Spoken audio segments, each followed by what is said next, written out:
Y un día, saliendo de clase de canto, el profe me dice, oiga, Rocío, venga para acá, le quiero decir algo. Y ya, se acerca a ella, le dice, ¿qué pasó, profe Chuy? Oiga, mire, quiero que sepa que yo tengo un tumor en el cerebro. Pronto me van a operar. Vamos a tener que pausar las clases un tiempo, las clases de canto. Entonces, pues no voy a poder estar con usted, no voy a poder acompañar. Y yo en ese momento dije, ¿qué? Profe Chuy, ¿cómo que usted tiene un tumor en el cerebro? ¿De qué me está hablando? Morras malditas, morras malditas, las morras malditas, morras malditas, morras malditas, morras malditas, morras malditas, morras malditas, morras malditas, las morras malditas. Bienvenidas, bienvenides y bienvenidos al Mi Clan de las Morras Malditas. A partir de este momento, abrimos la puerta a historias de vivos y muertos. Quédense con nosotras, apaguemos la luz y entremos a la noche. Ay, bandita. ¿Listas para llorar? Hoy sí, se va a llorar y ni modos, prepárese. Sí, no, ya tenemos esta deuda de este capítulo y hay tantas historias. Sí. O sea, agarramos unas para este capítulo, pero creo que nos salen 3 episodios o 4 ¿sí? de despedidas, porque Y nos las han que mandado vengan muchas. a partir de este Sí, capítulo. sí. Mándenos sus historias si te resuena alguna de las que te vayamos a contar. Y pues el pan de este capítulo será el de su preferencia para llorar. Exacto. Pan con el que se podrían limpiar las lágrimas también. No. Y pues sí, es un capítulo en donde abordamos historias que tienen que ver con personas cercanas a nosotras, a nosotros, nosotres, que pues tienen que abandonar este plano, pero que de una forma u otra se comunican con nosotros para darnos un último adiós, para calmar nuestro corazón o para decirnos, güey, aquí sigo, diferente, pero sigo. Así que si tú tienes una historia, como dice Maldo, mándala a morrasmalditas@gmail.com y no te olvides de darle like a este capítulo porque así nos ayudas a crecer y a llegar hasta Islandia. Sí, Islandia. Oigan, y acuérdense que les hacemos esta breve invitación a que todos los lunes estamos en la fogata de historias en YouTube para la gente que nos escucha. Todos los lunes a las 9 de la noche hacemos una transmisión en vivo, totalmente en vivo y en directo, donde además de contarles historias, les hablamos por teléfono para que ustedes nos cuenten sus historias. Un poco una suerte de programa de radio en vivo desde YouTube. Pero con las nuevas tecnologías. Sí. Y sí, se pone muy bueno, la verdad. Vayan a verlos, está en la sección de en vivos de Morras Malditas, las ediciones pasadas. Hay un montón de historias que nos han dejado cagadas, la verdad. Así que pues manden, escuchen. Y les quiero contar ahora sí la primera historia de esta penumbra. ¿Vamos a llorar mucho o poquito? Ya verán. Ay, no. Bueno, este programa también se mezcla con varios audios, ya que muchos de ustedes nos mandaron audios para las historias de ahora y queremos que se mantenga así en sus propias voces. Bueno, este relato nos lo manda Rocío García Hernández y ella nos cuenta que vio justo el live en donde pedíamos estas historias y nos cuenta su relato.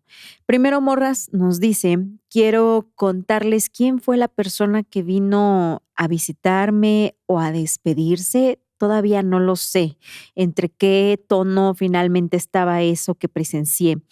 Y es una persona que se manifestó cuando pues tenía poco de fallecido. Ustedes me dirán. Se trata de Jesús Márquez. Jesús, mejor conocido por mí como mi profe Chuy, fue mi maestro de canto en la universidad por 4 años. Yo le decía profe Chuy de cariño y siempre le hablaba de usted. Si me preguntan por el profe Chuy, yo podría decirles que era un maestro con una gran entrega a su profesión, con un gran carisma y no se diga de su talento. Él estudió música y era muy joven. De verdad, muy joven cuando falleció. Y quienes nos escuchan, quiero que sepan que a mí me dolió tanto esa muerte que hasta hoy cuando recuerdo esta historia se me apachurra el corazón. Porque además de ser mi maestro, el profe Chuy fungió extrañamente como una figura paterna para mí. Obviamente yo tengo papá, Morras, o sea, sí tengo, pero mis papás, por la forma de vida y trabajo de mi papá, pues a él siempre lo veíamos una vez al mes, solo un fin de semana. Básicamente crecimos con mi mamá. Y pues por sus cosas y así, pues mi papá nunca fue muy apegado a nosotras. Éramos como dos que se conocían, pero en lo mínimo, pues, ¿no? Y de allí estaba mi profe Chuy. Pues a mi profe Chuy yo lo veía mucho más seguido. Y él siempre me daba consejos no solo de la escuela, sino de la vida. Siempre me apoyaba, me empoderaba. Cuando yo no creía en mí, el profe Chuy era el único que me decía, güey, levántate, tú puedes, inténtalo, no tengas miedo. Bueno, no tenga, porque siempre me hablaba de usted. No tenga miedo, mija, usted va, usted tiene que hacer esto, usted tiene que hacer el otro. Amamos a esos maestros. Exacto, de esos que te hacen amar lo que tú no puedes amar por miedo. Y bueno, él era profesor de cultura en el TEC de Monterrey y pues formaba parte del coro representativo también. Y pues yo estaba en todos esos merequetengues, ¿no? De hecho, en algún momento yo dije, ay, ¿por qué será que quiero tanto al profe Chuy? ¿Qué estará pasando en mi cabeza? Y pues obvio, pues falta de figura paterna, pues, ¿no? Bueno, el caso es que les voy a contar algunas cosas que pasaron en esos momentos que le tocó a él ser mi maestro. Pues resulta que yo tuve mi primer novio cuando tuve 21 años. O sea, dice, ya muy grande para muchos que tienen sus parejas a los 17, 18, ¿no? Ese fue mi primer novio. Y pues yo sentía que ya iba tarde y pues me sentía súper novata en ese tema, ¿no? Y para acabarla de molar, pues me enamoré de híjole, cacas. Un cacas con mayúscula, ¿no? El típico batillo que siempre te es infiel, que incrementa tus inseguridades, que te hace sentir la peor persona y así, güey. Y entonces cuando yo me di cuenta y caché la infidelidad, pues obviamente me puse súper triste, pero al mismo tiempo me sentía juzgada por todo el mundo, de que, pues, ¿qué van a decir de mí, güey? Que me hicieron esto, que yo estaba bien enamorada de esto y así. Y pues una tarde, después de clases, estaba yo con el profe Chuy y le dije, oiga, profe Chuy, ¿a usted le han sido infiel?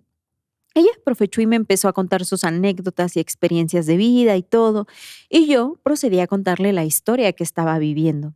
Profe Chuy me escuchó sin juzgarme, me entendió, y después de un silencio largo, cuando yo terminé de contar mi historia, me dijo, mija, usted déjelo, no perdone esas cosas, usted vale mucho, usted va a encontrar a alguien que la quiera y es muy joven.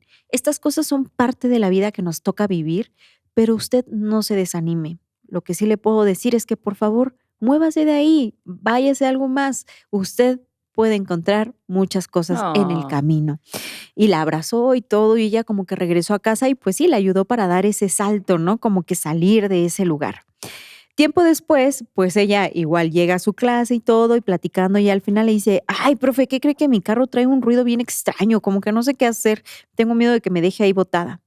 Y de pronto el profe Chuy saca de su bolsa su cartera. De la cartera saca 200 pesos, me los da y me dice, usted saliendo de esta clase va a ir a tal vulcanizadora, le va a decir al señor que está fallando su carro y por favor dígale al señor que va de parte del profe Chuy. Ellos ya me conocen para que usted no ande con esas fallas en su carro porque eso puede generar un accidente. Qué lindo el profe Chuy. Lo queremos. Qué hermoso, ¿no? Sí. Ajá, como que decía, mijo, usted, mire, cuídese mucho y cuando su carro traiga cosas, no las deje pasar porque eso se puede volver más grande. Sí. Y sí, me fui, me repararon el carro, ya conocían al profe Chuy y así. Pues fueron pasando muchas cositas en ese tiempo que dice que si yo les cuento, pues esto es para que se den una idea de qué figura tenía él en mi existencia en ese momento, pues, ¿no? Y bueno, yo desde muy jovencita comencé a padecer migrañas, muy cabronas. Qué feo. Tanto que pues había muchos días que no me podía levantar, que tenía que estar completamente a oscuras e incluso mi mamá nunca hasta hoy me ha creído que yo padezca de migrañas. Mi mamá dice que estoy muy joven como para andar con eso y que qué tipo de preocupaciones puedo tener si ni siquiera vivo con estrés de verdad para que yo tenga migrañas. Con todo respeto, no mami. Ajá, exacto. El caso es que como mi mamá nunca se ha abierto a esas cosas, pues yo tampoco le he compartido que vivo con TDA y con depresión, ambas diagnosticadas por mi psiquiatra, ¿no? Entonces como que... ¿Y la mamá de qué? Ajá, no lo sabe, ¿no? Entonces dice, yo lo he tenido en un punto y aparte, pues porque juzgada, ¿no? Sí. Y bueno, yo esto sí se lo compartí al profe Chuy, él lo sabía cuando me diagnosticaron y todo, y con lo de las migrañas, él me decía, váyase a checar la cabeza, que le hagan por favor una resonancia porque esos dolores pueden ser muchas cosas, entre ellas también podría ser un tumor. Si usted tiene algo así, tiene que ir para que se lo detecten, no lo deje pasar. Y yo en ese momento le decía, sí, profe Chuy, sí voy a ir, pero pues nunca fui en realidad no lo hice, pues, ¿no? Y bueno, pasa el tiempo y un día saliendo de clase de canto, el profe me dice, oiga, Rocío, venga para acá, le quiero decir algo. Y ya, se acerca a ella, le dice, ¿qué pasó, profe Chuy? Oiga, mire, quiero que sepa que yo tengo un tumor en el cerebro. Pronto me van a operar.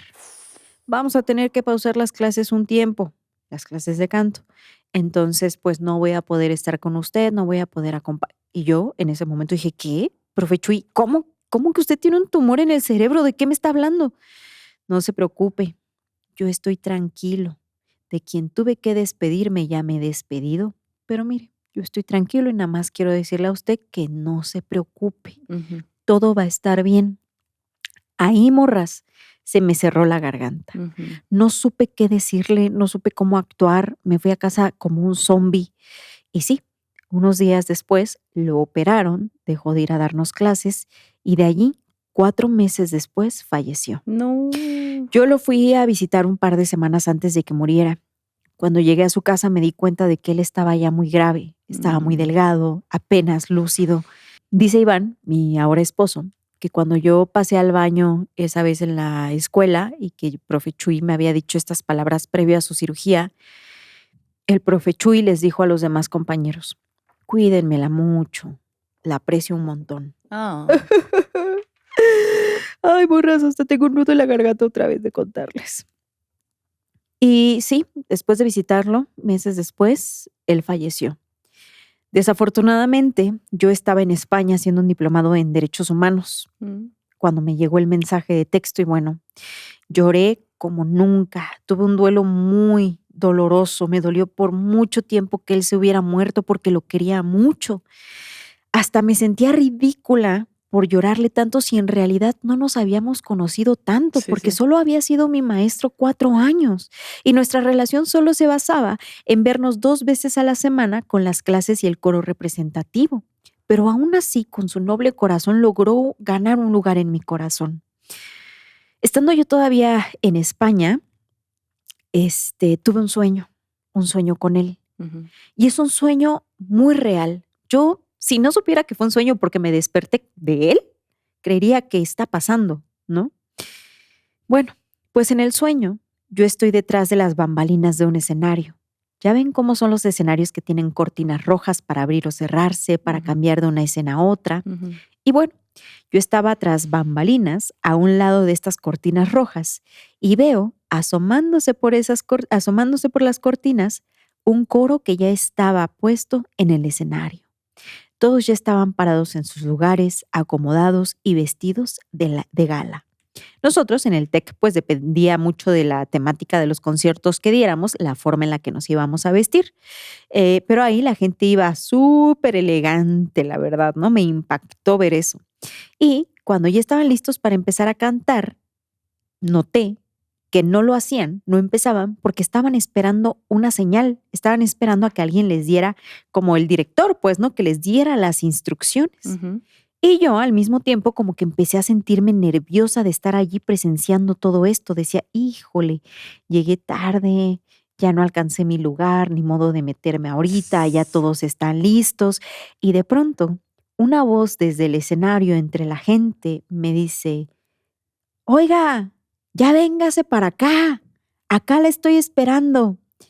Era mi profe Chuy que me estaba diciendo que fuera hacia el coro.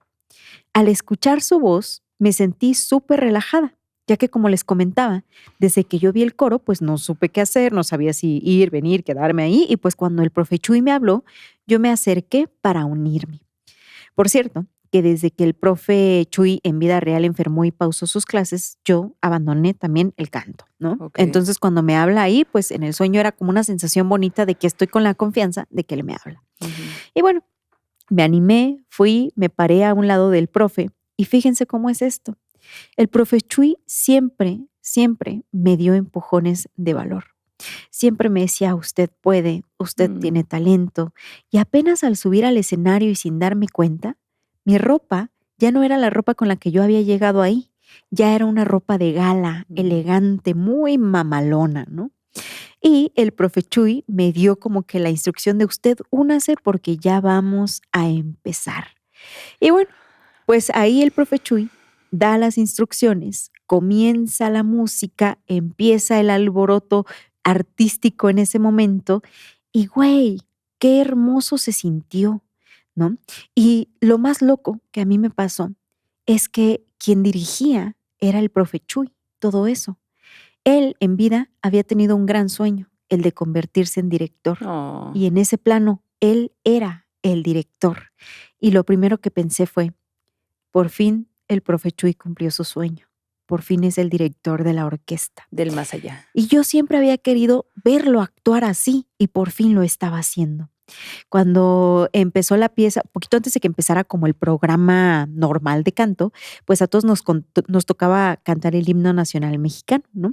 Entonces lo cantamos y todo, y yo con pánico escénico, como siempre en vida real, ¿no? Así como que ya todos así, que en sus posiciones, en sus gargantas y todo, y yo de qué verga, qué estoy haciendo.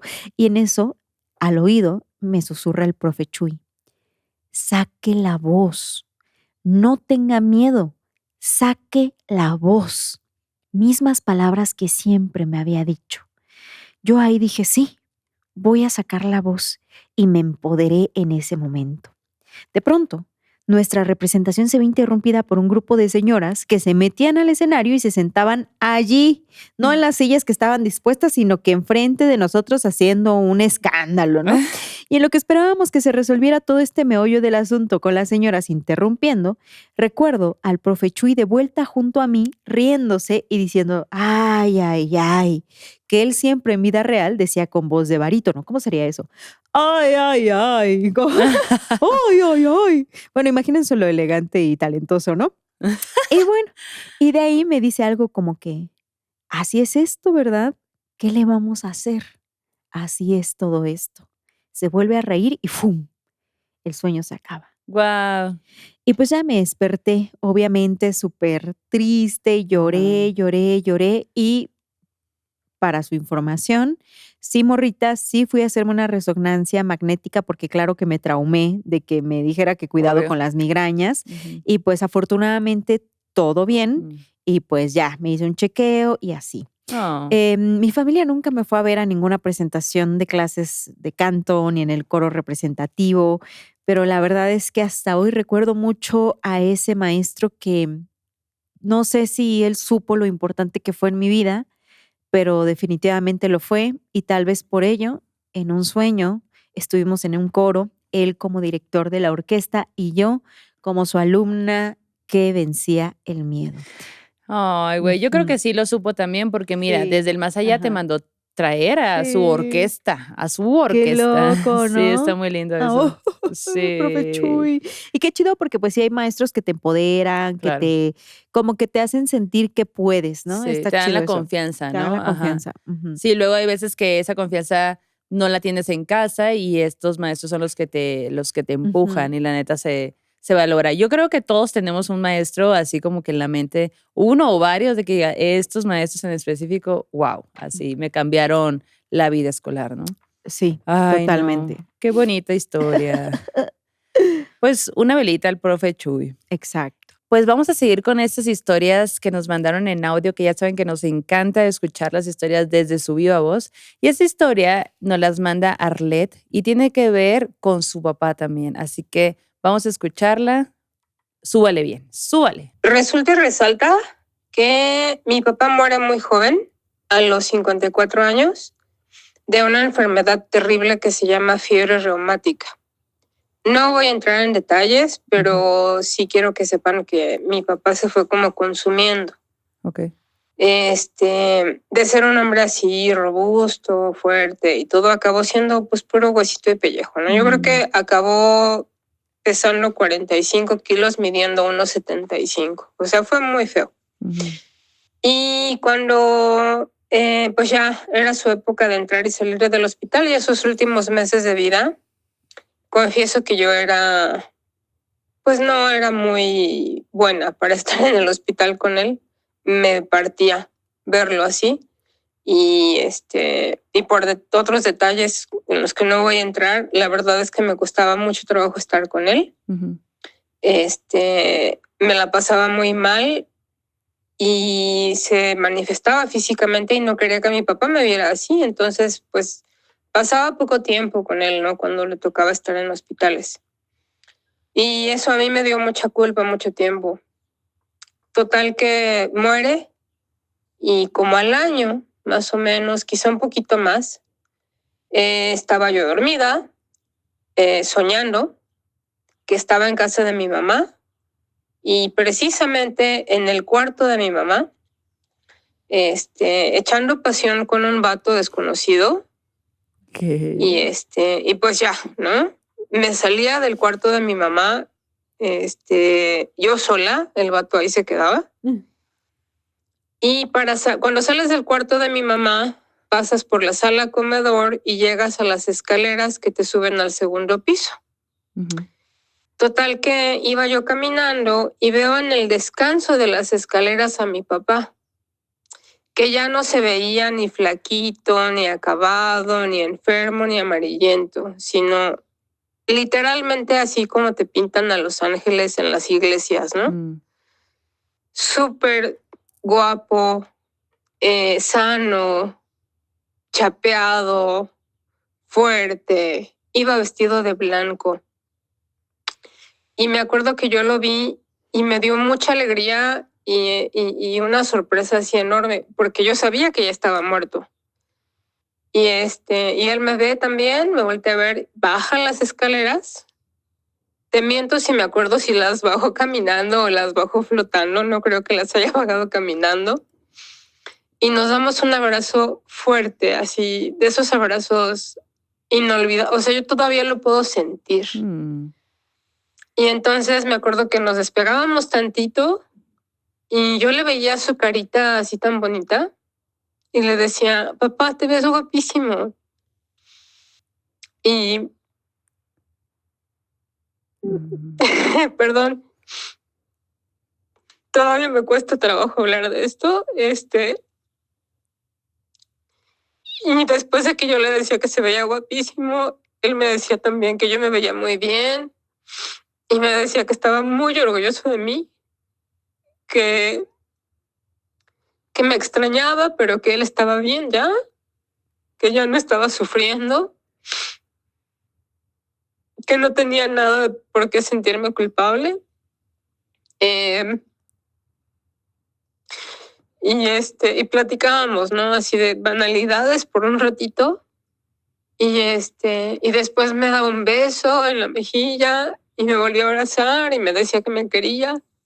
Yo le decía que lo quería también, que lo extrañaba. Y ya, llegó un momento en el que me dijo, bueno, ya me tengo que ir. Me dieron permiso de venir a despedirme de ti, pero ya me tengo que ir. Mm. Porque yo no lo vi cuando murió. Yo estaba viviendo en otra ciudad cuando él murió, en Córdoba, Veracruz, y me tuve que regresar a la Ciudad de México. Y le dije, sí, está bien, está bien. Entonces me dijo, pero para que yo me vaya te tienes que dormir otra vez. Entonces él me ponía en posición de acostada en el aire, Wow. me volvía a dar un beso, se acercaba a mi oído y me decía, despierta. Y en ese momento, Yanis, me desperté. Wow. Abrí los ojos. No sabes cómo lloré. Claro. Peor que ahorita. Creo que lloré por días, pero fue un sueño súper bonito. No sé si fue un viaje astral. Bueno, yo creo que fue un viaje astral, pero fue bien bonito. Oh. Güey, qué bonita historia, qué triste. Sí, Te mandamos un abrazo. Claro, sí. Y esta parte que dices que tenías un tema con lo del hospital, o sea, siento que pasa, güey, ¿no? O Sí. sea, como que a mí también me tocó vivir esta parte de que tenías que ir al hospital y tienes una relación como de una parte de ti como que trata de salir de ahí también, ¿no? Sí. Como que estás, haces tu parte y luego dices, me tengo que ir para poder regresar acá y seguir como que acompañando o cuidando o así, pero es muy rudo, pues, y en realidad no hay nunca una forma correcta de acompañar, pues, ¿no? Siempre existen estos sentires de pude haber hecho más, Claro. pude haberlo hecho diferente, hiciste lo que pudiste con las herramientas que tenías en ese momento. Y creo que es algo que todos los que hemos perdido a alguien nos repetimos y que a veces nos cuesta entenderlo. Hacemos lo que podemos con lo que tenemos, pero Sí. la otra persona también lo sabe, ¿no? Como que la otra persona se da cuenta. Entonces siento que al final ellos saben que les quieres, ¿no? Y que también estamos en un proceso igual que ellos. Oh. Más pan para ustedes. Sí. Ay, güey. Bueno, pues vamos a llorar un poquito más porque no ha sido suficiente. Con esta historia que les quiero contar de una morrita que prefiere quedarse en el anonimato, pero básicamente nos cuenta que toda su vida ha experimentado estas cosas sobrenaturales con pues diferentes momentos, diferentes lugares, diferentes seres, ¿no? Ujú. En cada casa en la que vivió siempre le tocó ver algún fantasma o alguna entidad o algo así. Tenía pesadillas. Hay una historia en particular de un ente muy feo que dice que todavía le da mucho miedo hablar de él y ojalá que en el futuro nos mande esta historia. Pero esta que nos va a contar en este momento, pues tiene que ver en la época de pandemia. Ok.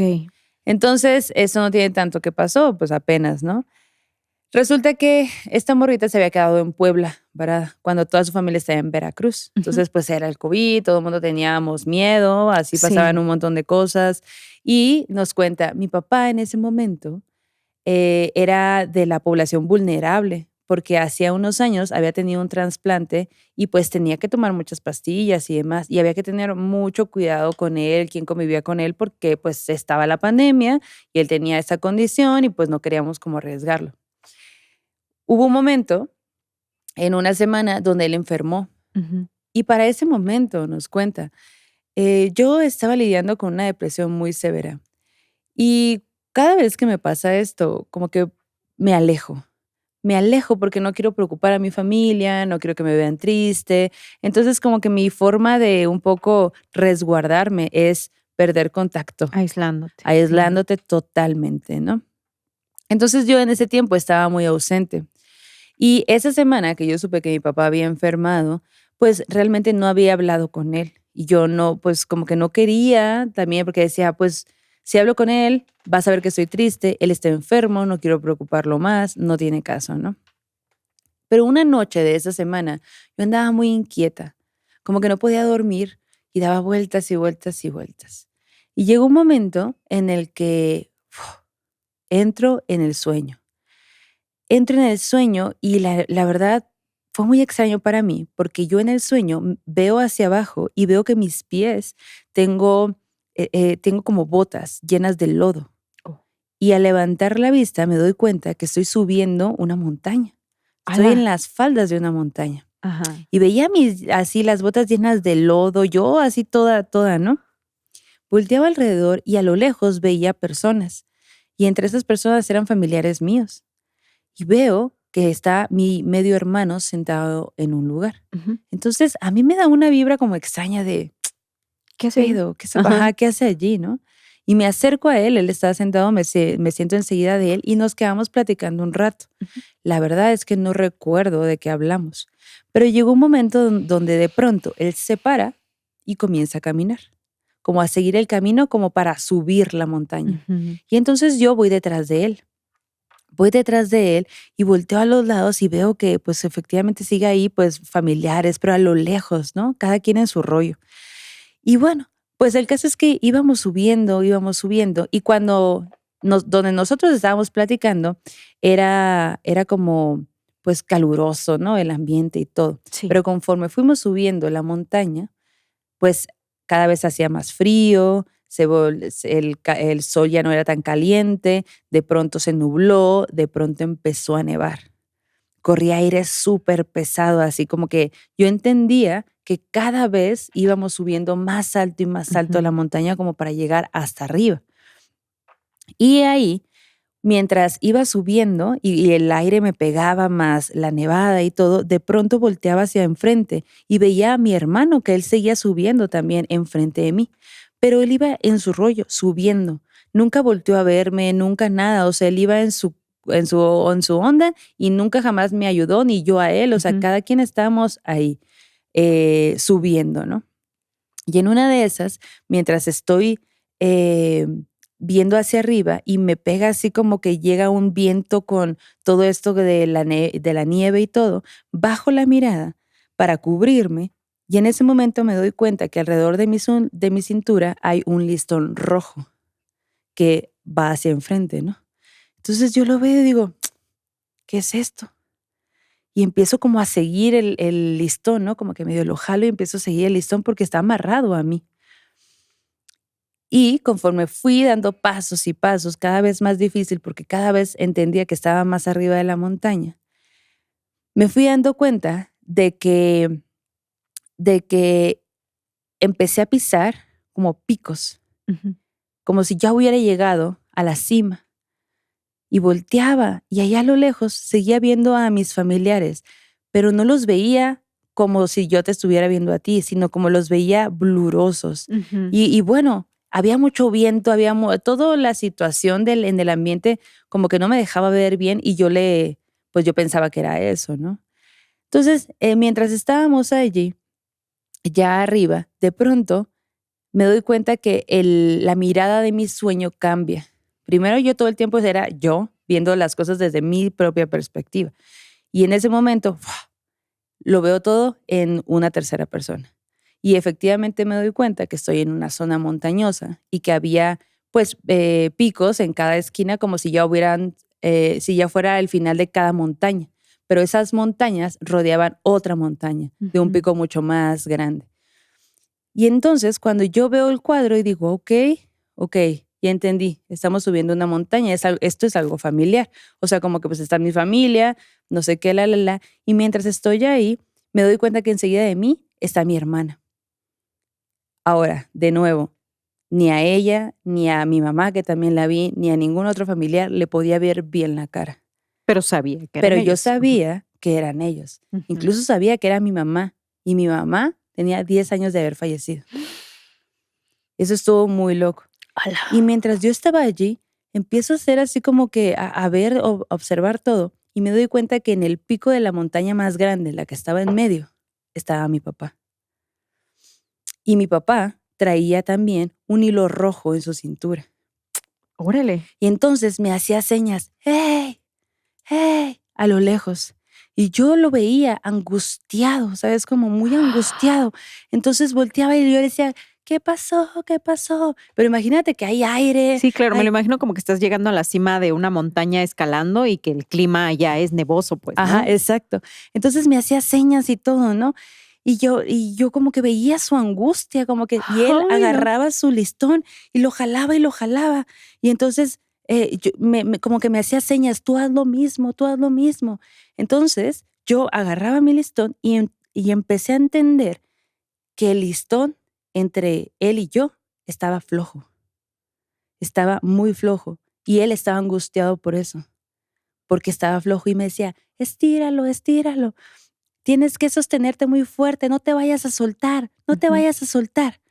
Dice, en ese momento, no sé explicar cómo pasó de tanta abrumación que tenía, que hubo un silencio así absoluto.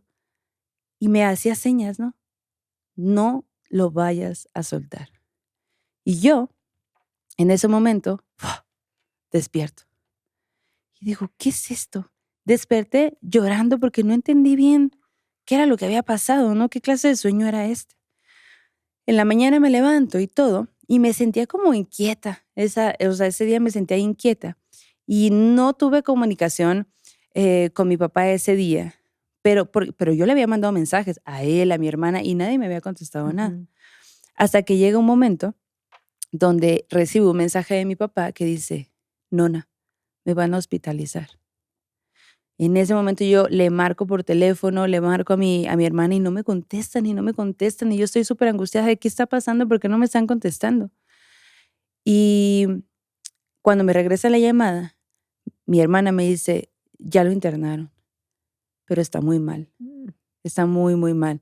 Es como que pierde lucidez, no sabemos qué va a pasar y pues lo van a tener aquí internado.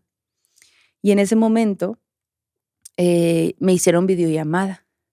Entonces yo pude platicar con él por videollamada unos momentititos, así, bien poquito tiempo. Y cuelgo y todo, y yo ya muy angustiada y también medio me sentía mal porque yo había estado muy alejada en ese momento por lo que yo estaba viviendo. Entonces hablo con mi medio hermano y me dice, oye, ¿sabes qué? Yo voy por ti para traerte acá, porque también era tiempo de pandemia, entonces no era tan fácil de que, compro un ticket para ir y todo esto, ¿no? Y eso hicimos. Mi hermano vino por mí, dice, fue por mí y nos vinimos a Veracruz. Y cuando estábamos por llegar, a media hora antes de llegar, me habla mi hermana para decirme que mi papá había fallecido. No. Y pues yo no lo pude ver. Y como era COVID, pues tampoco pude volverlo a ver ni despedirme de él porque pues el proceso de toda la gente que falleció en ese tiempo, pues había muchas cosas, ¿no? No te dejaban verlo, no te dejaban hacer varias cosas. Y bueno, la verdad es que yo ahí entendí que el sueño que habíamos tenido era de a lo mejor que mi papá quería hacer ese vínculo más cercano entre él y yo de alguna forma, por lo que estaba viviendo, pues estaba muy alejada. Y mi, digamos, hilo, pues estaba muy suelto, pues, ¿no? Desde mi parte. Y él estaba intentando una y otra vez hacer que fuera más, pues, más cercano. Y como dato curioso, cuando mi papá era joven, él era alpinista.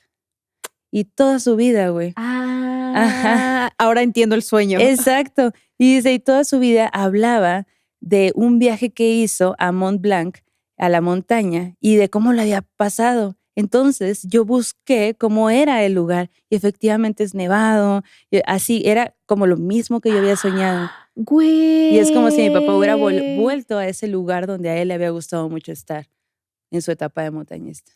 Y siento que justo cuando le dijo que se agarrara bien el listón es como que, güey, que nada rompa nuestro lazo, Sí. incluso aunque él ya no va a estar, pues, sí. ¿no? Oh. E incluso también dice, güey, la verdad es que le dio mucho significado porque después de su fallecimiento, obviamente, pues hubo muchas cosas entre la familia, ya sabes, cosas que suceden después de que alguien fallece. Sí. Y pues como que cada vez se alejó más de su familia, de sus hermanos y demás, porque pues cosas, ¿no? Cosas que acá, y dice, güey, a lo mejor y también lo que me estaba diciendo él, en el sentido de no te sueltes, agárrate fuerte porque no te sueltes, era un poco también para decirme, pues yo me voy a ir y viene una serie de situaciones que vas a tener que afrontar. También, y tienes que sí. estar fuerte, ¿no?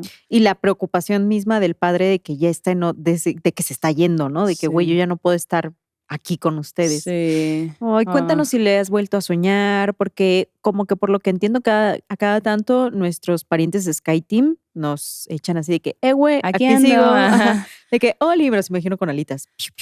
Aquí te guacho desde acá. Adiós, Tonoto, ¿no? Y ya se van.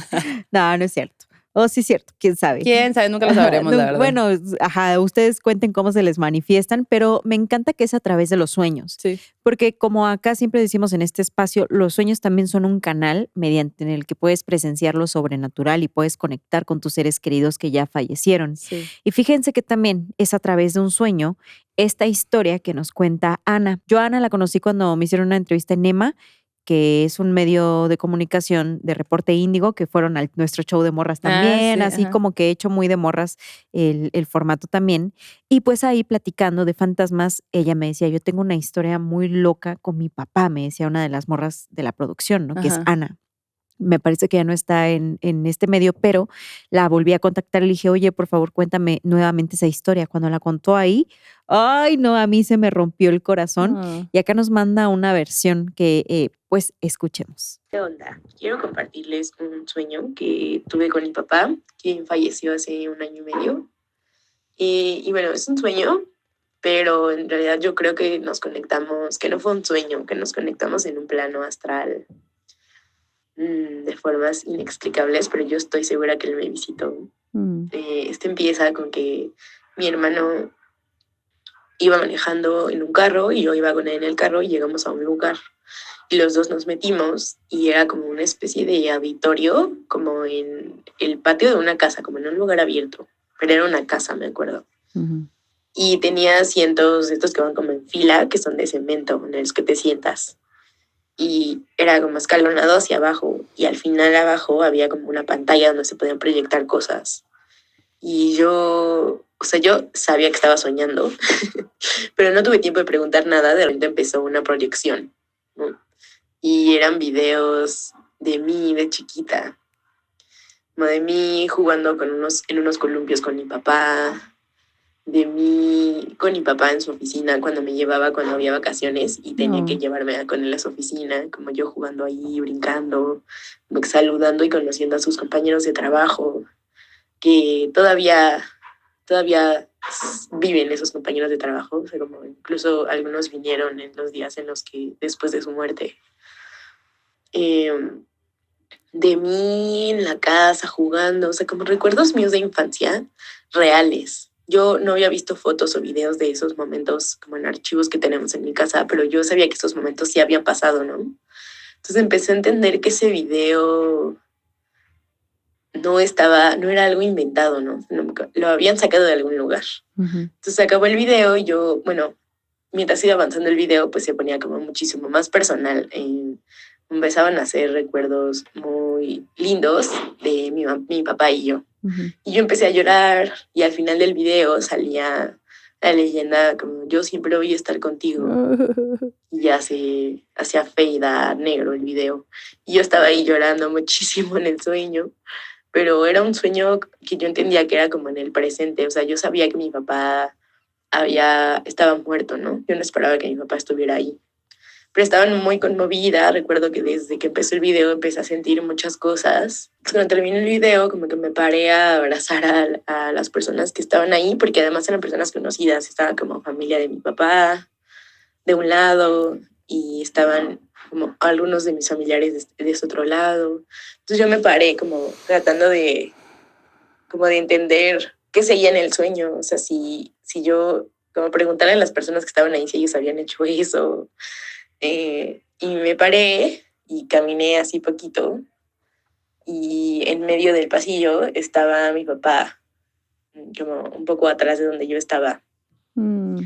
Y estaba parado y me estaba viendo directamente a mí y era más joven de la edad, lucía más joven de la edad en la que falleció y tenía su ropa como de trabajo cuando él estaba trabajando en los teatros, que era como un pantalón con esos como gruesos con muchas bolsitas a los lados, Ujú. botitas como con la punta dura, que es como de casquillo, y una playera, o sea, como ropa de trabajo.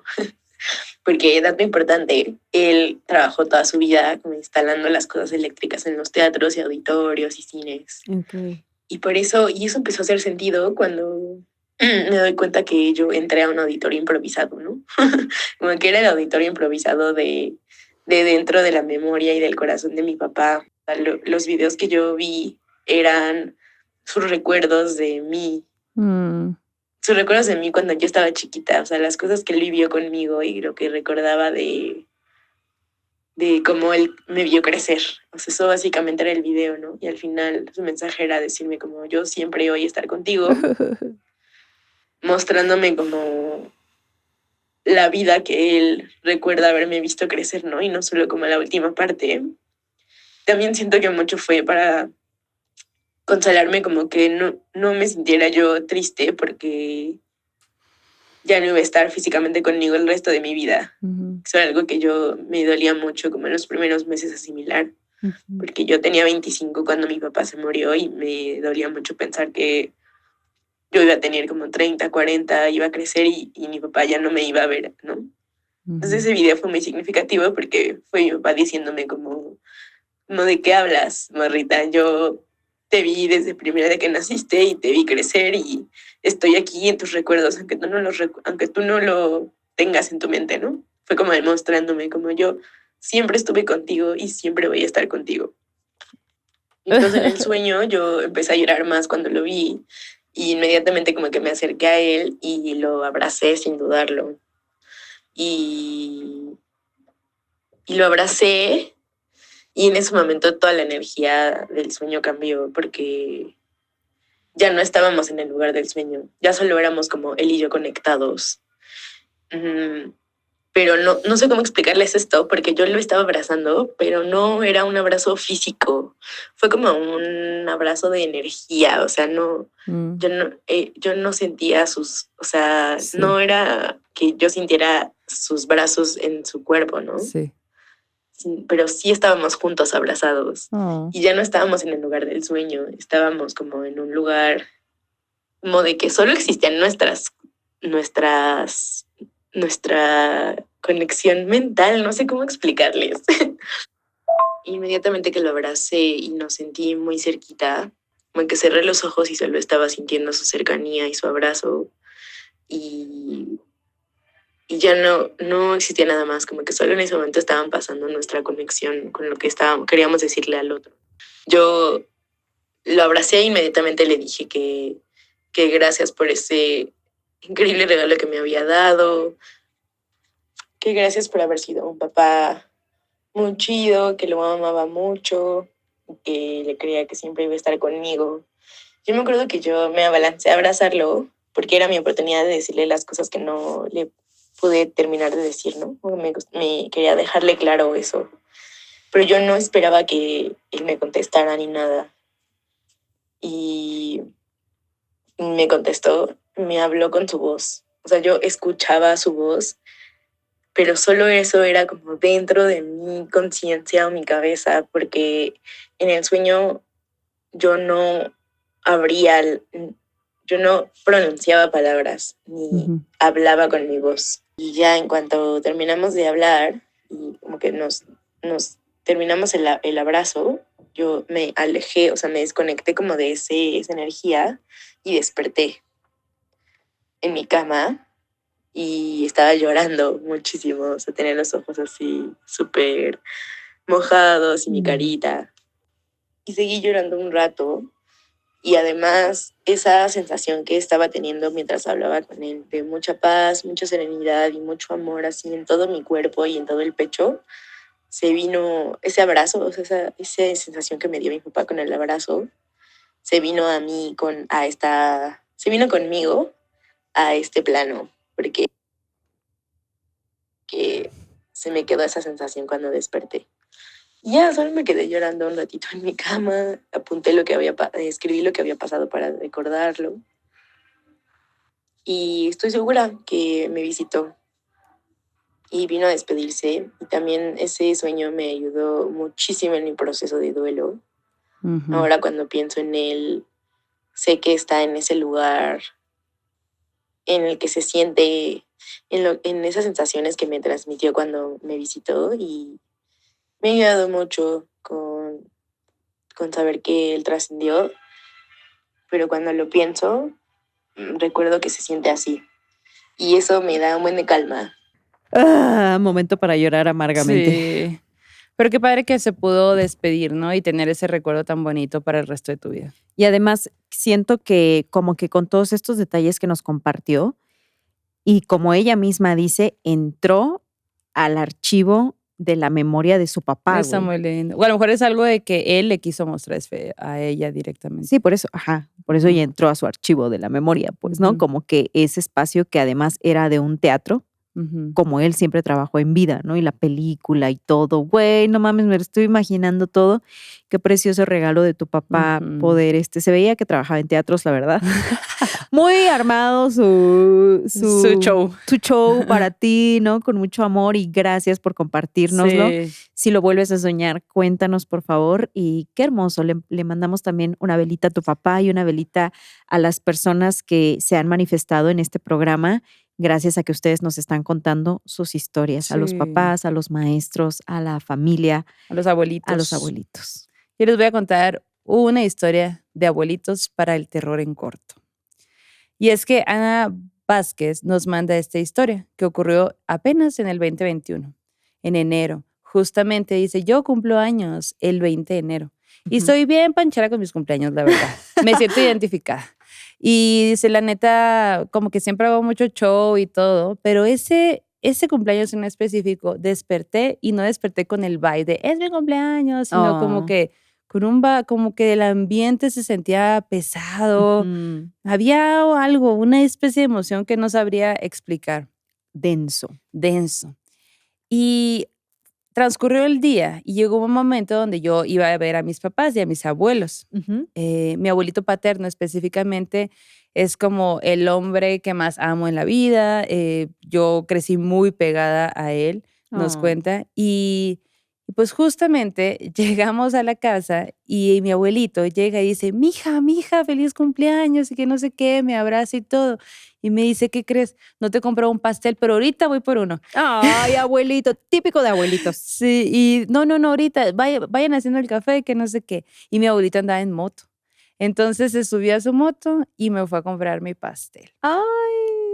Y regresa con el pastel y comemos súper rico, platicamos ahí un rato y todo. Y en eso, mi abuelito dice, mija, ya me voy. Es que tengo que ir al pueblo de al lado porque tengo que sacar unos pendientes. Pero pues síguela pasando bonito y que no sé qué, te quiero mucho. Sí, abuelito, está bien. Pues ahí se va, se sube a su moto y se va mi abuelito al pueblo. Y cuando venía de regreso, resulta que un tráiler lo avienta y la gente que pudo ver como que pues todo lo que pasó, dicen que mi abuelito vuela con su moto, y él pues intenta pararse, pero como que no puede. Entonces todos acuden a ayudarlo y pues, cuando ven que no puede pararse, le marcan a la ambulancia. Y llega la ambulancia, lo suben y todo. Van rumbo al hospital, pero lamentablemente pues no llega mi abuelito. Yo, no mames, morras, neta, estaba hecha pedazos. No lo podía creer, de verdad para mí fue un impacto bien fuerte. Yo amaba muchísimo a mi abuelita, era como mi otro papá. De verdad, yo no lo podía creer, no lo podía creer. Y pues bueno, en el shock y todo, pasaron varios días, pasó el velorio, pasó el sepelio, y cuando terminó el novenario, al día siguiente en la mañana, yo me despierto llorando así en un mar de lágrimas increíble. Había soñado con él. Resulta que en mi sueño yo estaba en su casa y él estaba sentado en la misma silla, como buen abuelito que siempre agarran una y ahí se sientan para siempre, ¿no? Estaba sentado ahí en su silla, pero pues su cara tenía moretones en la nariz, en la cara, así, ¿no? Y cuando yo lo veo, le digo, abuelito, me suelto a llorar y lo abrazo y todo y le pregunto, ¿por qué? ¿Pero por qué tuvo que haber pasado esto? ¿Por qué? Yo así en un mar de llanto, tristeza, no, horrible. Y mi abuelito, abrazándome, se separa y me dice, así tenía que ser, hija. No pasa nada, yo estoy bien. Y yo, no, abuelito, que no sé qué. Mi abuelito se para, empezamos a caminar, yo voy caminando enseguida de él en su casa, la casa de mis abuelos que yo conozco perfectamente bien.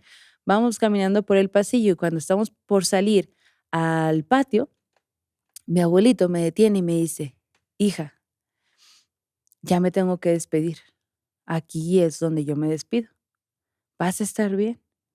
Y me entrega algo que él iba cargando todo ese tiempo, pero que yo no había prestado atención, porque estaba en mi duelo, ¿no? Y lo estaba viendo y tenía cosas que decirle y todo.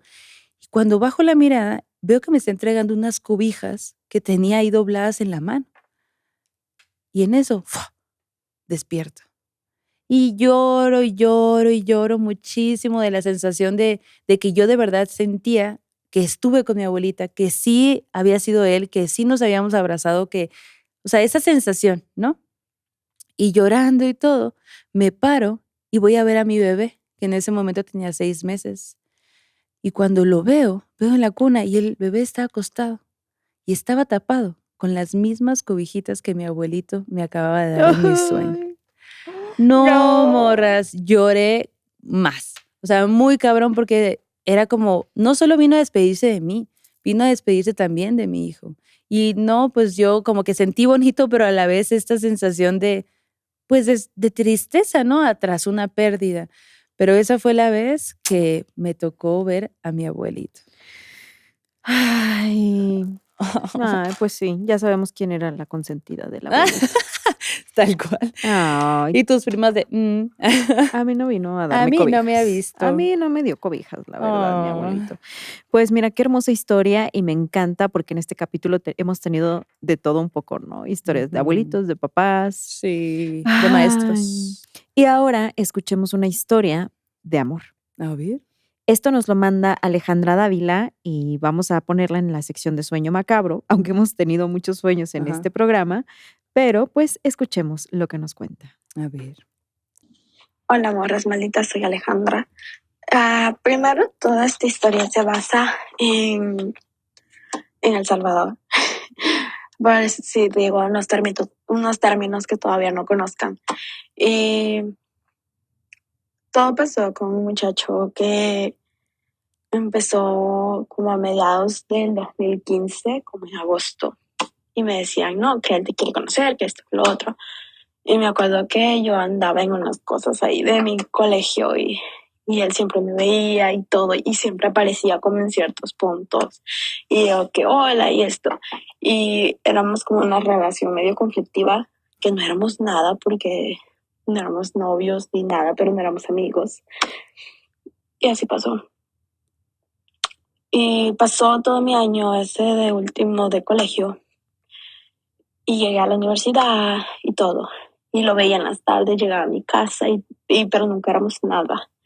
Y llegó mi graduación de bachillerato, que ya era como empezando el año de la universidad, pero me faltaba mi graduación. Y pues me gradué. Y justo nos peleamos en ese tiempo. Y él no llegó, fue en abril. Y no llegó y pues me sacó de onda. Y para el baile tampoco fue conmigo. Y nos peleamos fuerte, que no fuiste y esto y lo otro.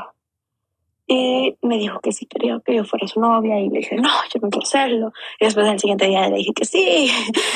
Ya lo pensé bien. Pero ya después terminamos así porque éramos muy conflictivos y como que yo lo quería más como amigo y que dábamos más de amigos. Y en eso pasó y un día de la nada yo siempre andaba redes en mi celular y ese día de la nada no me cargaba nada y pues ya andábamos hablando porque el día anterior, por cierto, yo la había visto en un lugar que nunca aparecía. O sea, nunca pasaba por ahí porque me decían, no, es que aquí no me cae bien, que no, y que aquí no paso, que la gente ya habla. Eso. Y pues lo vi con la camisa que tanto me gustaba verle y que se tiró a la calle y me dice, hola, mi amor, ¿cómo estás? Y andábamos peleados y aún así me habló lindo y todo. Y le dije, mañana te puedo ver. Y me dice, sí, mañana me ves y todo. Y pues, ¿qué pasó? Que el siguiente día me pareció raro que no me escribió y todo. Y me dijo que no tenía redes. Y en eso me dice mi mejor amiga de la universidad, me dice, ¿a qué no sabes que Cristian tuvo un accidente y está en el hospital? Y yo, ay, ya se me bajó todo y en eso reacciona mi celular así por arte de magia. Y ya le escribo al primo y me dice, sí, es que fíjate que ahorita está inconsciente porque tuvo un accidente. Wow. Y el accidente fue tan absurdo porque un microbús perdió los frenos y chocó con un poste y el poste le cayó a él. No. Él iba para su trabajo y por eso no me había escrito. Y pues pasaron 20 días, 18 días que él en coma y él no reaccionó. Y yo así de, por favor, está bien. Y yo nunca lo pude ir a ver porque no me entraba el valor de decir, puedo ir a verlo. No podía.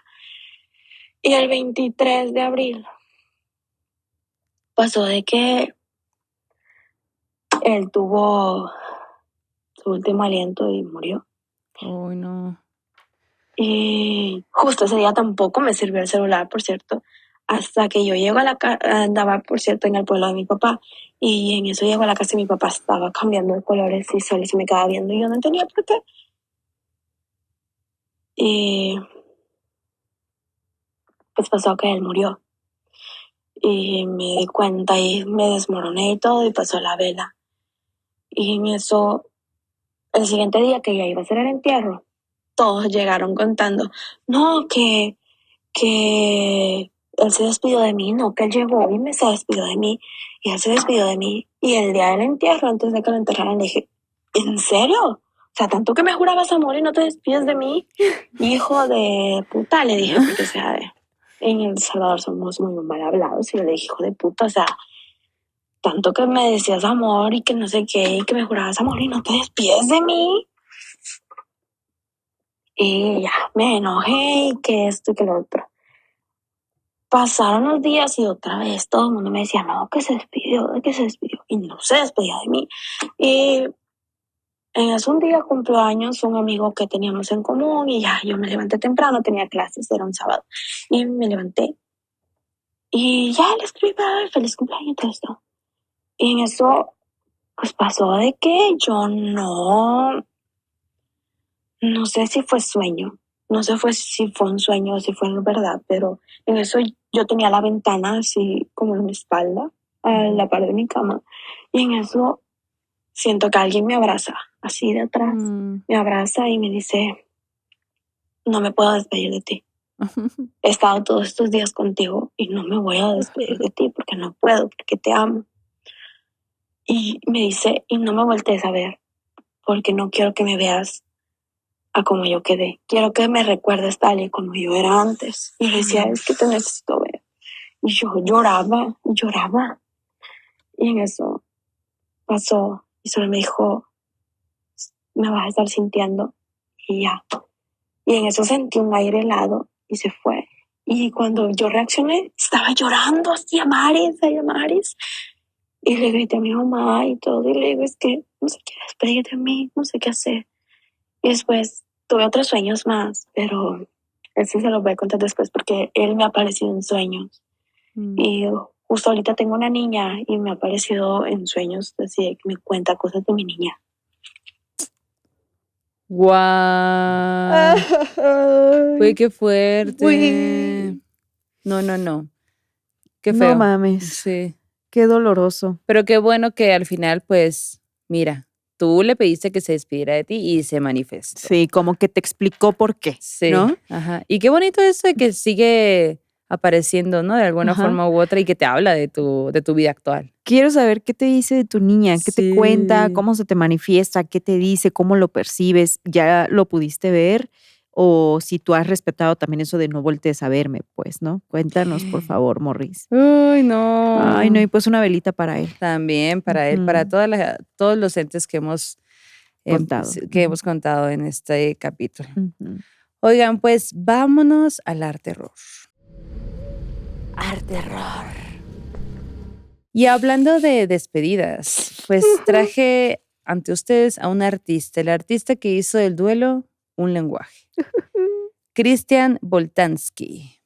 Él nació en París en 1944, casi por concluir la Segunda Guerra Mundial. Y esto es algo muy importante porque marcó toda su obra. Resulta que su papá, que era judío, pues estuvo escondido durante muchos años para sobrevivir. Entonces, este ambiente de trauma, de silencio, de supervivencia, por supuesto que lo marcó para siempre. Entonces, su obra tiene esta onda de pertenencia ante la ausencia, ¿no? Ok. Es un artista totalmente autodidacta. Comenzó pintando en su juventud, pero encontró una nueva forma de crear arte, y es que encontró fotos viejas, encontró ropa, encontró luces, grabaciones de audio, y esos objetos los usa como herramientas para su arte. Una forma de evocar la memoria de lo colectivo, ¿no? La idea de que las vidas se desvanecen, la idea de los recuerdos que se borran, que justo para no borrarlos haces arte, la lucha contra el olvido. Él dice que él daba un lugar a los muertos, ¿no? En general, en el mundo. Resulta que él es un artista que hace instalaciones usando objetos de la vida real de gente que ha fallecido, de diferentes formas. En 1970 empieza a experimentar con ese tipo de instalaciones donde usa fotografías viejas como haciendo un poco de ritual hacia la memoria. en los 90s y en los 2000s, su obra comienza a exponerse en grandes museos y en bienales, ¿no? Y ahí es donde empieza a tomar como mucha importancia o relevancia en el mundo del arte. Y en el 2010 hace una instalación que se llama Persones, que es su obra emblemática. Y es muy interesante, ahí les van las imágenes, porque pues pone muchos objetos, mucha ropa de gente que de verdad falleció y hace una bola gigante, enorme, altísima, en uno de los museos más fifís de por allá. Y hace todo una remembranza de objetos, de fotos, de niños, de gente que ya falleció. Pero lo hace en un lugar donde es mucha opulencia. Y es como este contraste de, oye, incluso estando aquí, hay que recordar esta gente que ya se fue. Y lo hace desde esa forma como tan bonita, porque es una especie de tributo a esta banda que se fue, porque no usa monstruos, no usa sangre, o sea, él asusta de una manera diferente, porque la muerte asusta también, ¿no? Entonces, esta montaña de ropa que incluso de alguna forma parecen cadáveres ahí, porque es ropa que sí, tú sabes que usó, ¿no? Usaron algunas personas. Y bueno, él dice, en mi mundo, el terror, el verdadero terror, es el olvido. Y yo le tengo mucho miedo a eso. Entonces, pasó su vida y su forma de hacer obra justamente trayendo esos objetos y esa remembranza hacia alguien que ya se fue. Entonces dice, es importante nombrar a los muertos, es importante recordarlos y es importante tenerles ese tributo. Lo interesante es que si bien pues él tiene toda una historia que viene desde su familia, no lo hace hablando de él, de su propia historia, sino de todos los, por ejemplo, del Holocausto o de situaciones muy feas con niños, y habla sobre eso. De pronto entras a uno de sus proyectos, de sus instalaciones, y son un montón de como de carteles y cosas de que, güey, aquí tú abres este cajón y todo lo que vas a ver adentro son carpetas de gente que falleció. Abre cada uno, hay un montón. No ¿Que falleció o que mataron? Que fallecieron, de alguna forma, ¿no?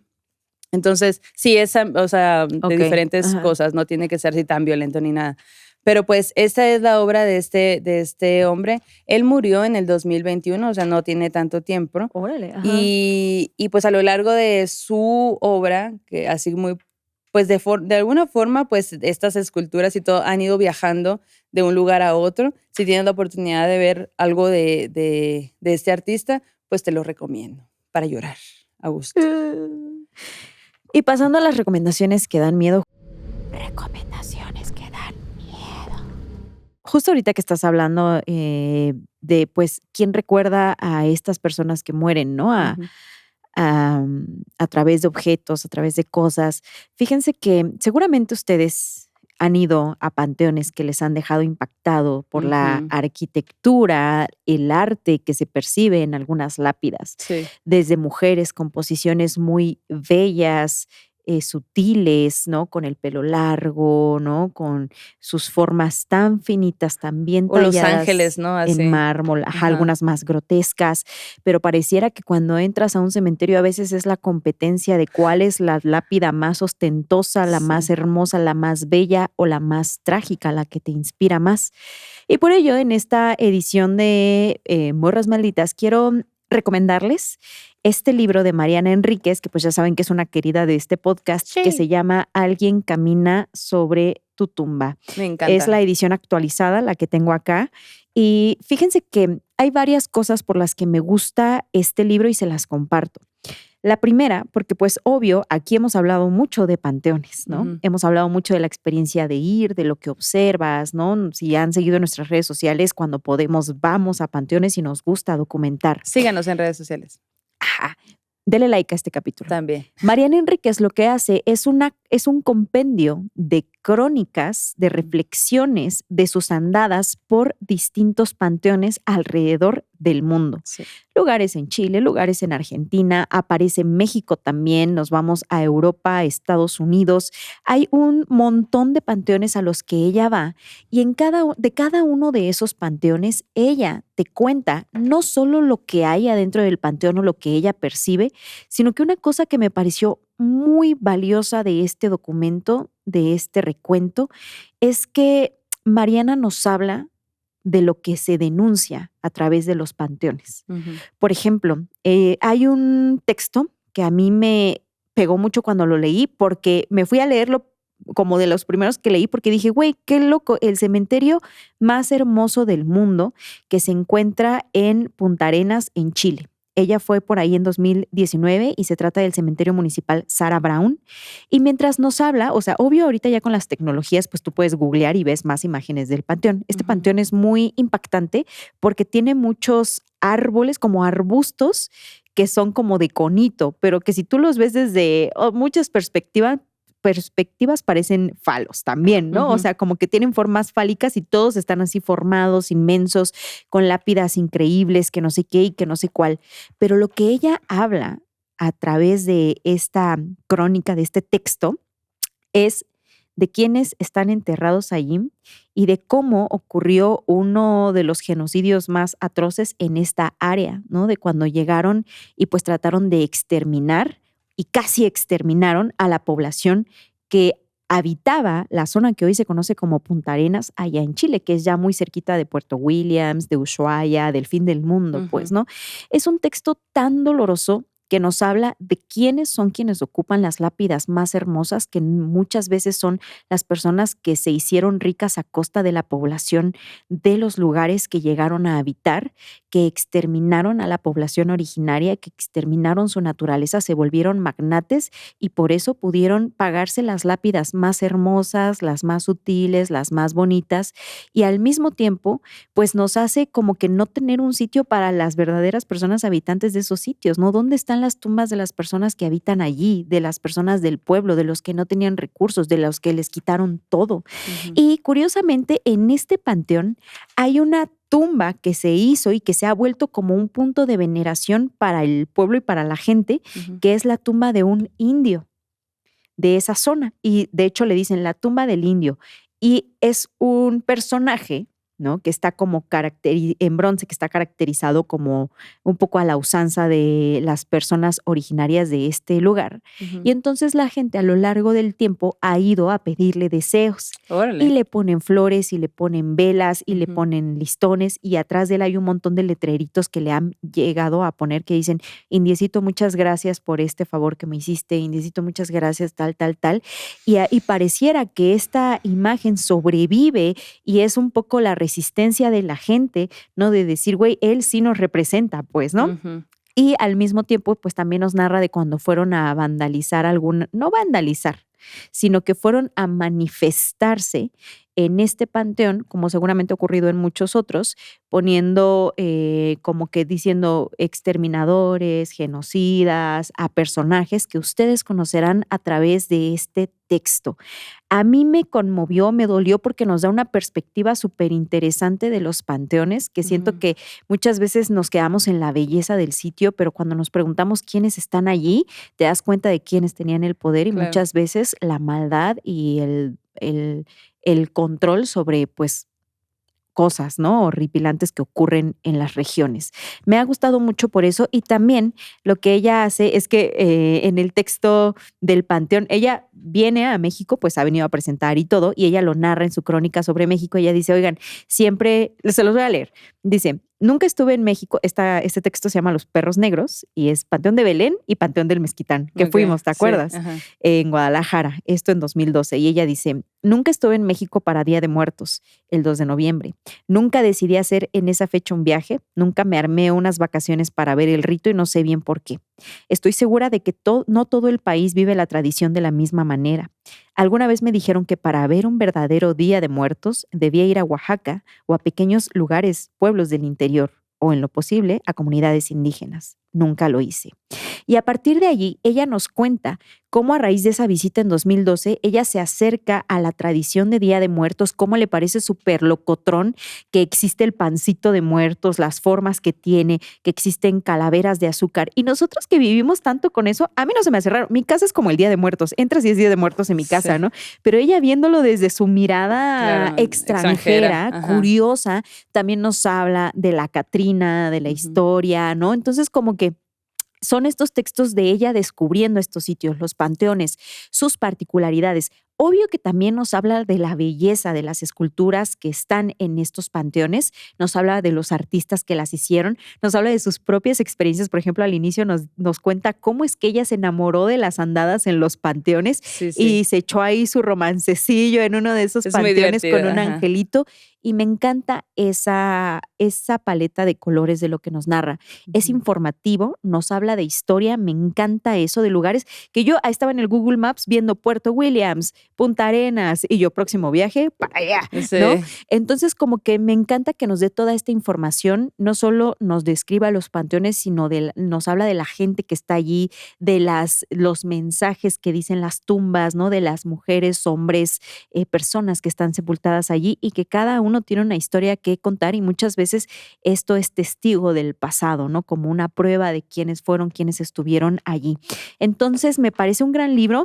Lo que me gusta es que no están relacionados los textos, o sea, tú puedes leerte uno aquí, hoy, en una semana te lees otro, es como que para que tengas mucho detallito, te da mucho detalle y yo con mi celular la verdad es que he completado todo porque pone un panteón, yo lo busco y mientras la leo estoy viendo las fotos de ese panteón, de ese pueblo, de esa zona.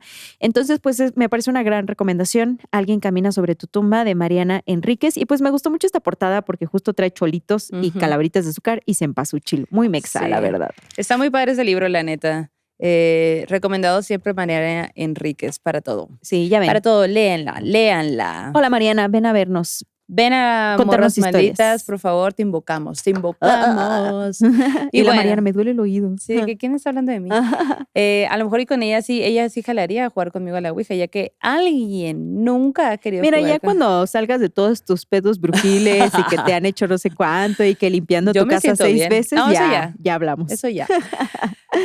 Pero antes de eso tampoco tenía nada y de todas maneras no querías jugar. Pues ahora menos. Oigan, pues muchas gracias por haber escuchado este capítulo. Estuvo muy conmovedor, la verdad.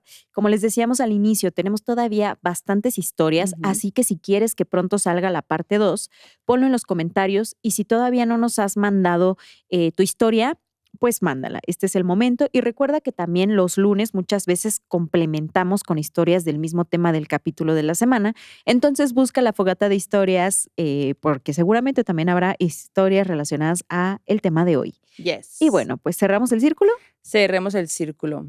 Vayan con su dios, diosa, ser sobrenatural, de preferencia que este aquelarre ha terminado. Hasta la próxima. Adiós.